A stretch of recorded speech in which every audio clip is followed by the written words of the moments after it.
National Day of the Girl today, and despite the advances made in empowering girls, the onset of puberty continues to hinder a significant number of girls from getting a proper education.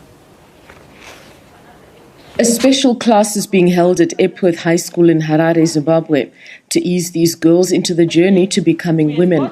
Teacher Rulombirimi explains that many are unprepared when puberty hits. And some of them even go to the extent of crying, and it disturbs their lessons, concentration in lessons.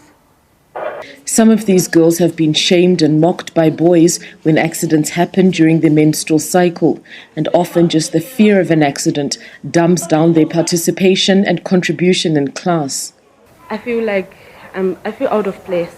I will be not able to participate in the class, or I will lose confidence on what I'm supposed to do because I will be feeling shy. A month's supply of sanitary towels costs just $1 or 14 rand. But this is Epworth, where violent protests over poverty sparked rolling demonstrations in the capital. The United Nations says close to 3/4 of Zimbabweans live on less than $1.25 a day. Many of them live here, and buying sanitary towels for girls is not a priority.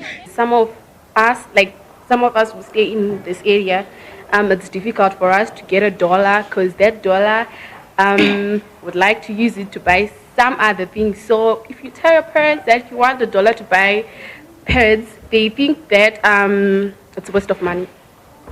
It's just overspending. So I think these sanitary pads they must be given for free to everyone, to every girl. Simba Manyika is driving an initiative to ensure that no girl goes without sanitary pads, and he has a message to his old community. Because we want to celebrate you as a girl, and we want to build your confidence. He's an old boy of the school and witnessed firsthand the impact of the lack of access to sanitary pads on female learners. Those girls at that stage, in the community, in the schools, do actually abscond school as much as 2 days every month. They might not be able to go to school, and if you accumulate that figure, by end of year they will have, say, missed school for almost 2 weeks or a week. Many at this distribution, organized by Manyika, squirming and giggling in embarrassment, but community workers believe that taboos need to be broken to save lives. She says some of these girls resort to using old rags, and we are seeing in our community younger and younger women being diagnosed with cervical cancer. It's because of poverty and ignorance.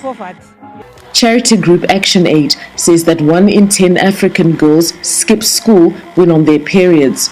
They believe that the provision of sanitary pads are not just a nicety, but an essential tool in the fight against poverty and injustice.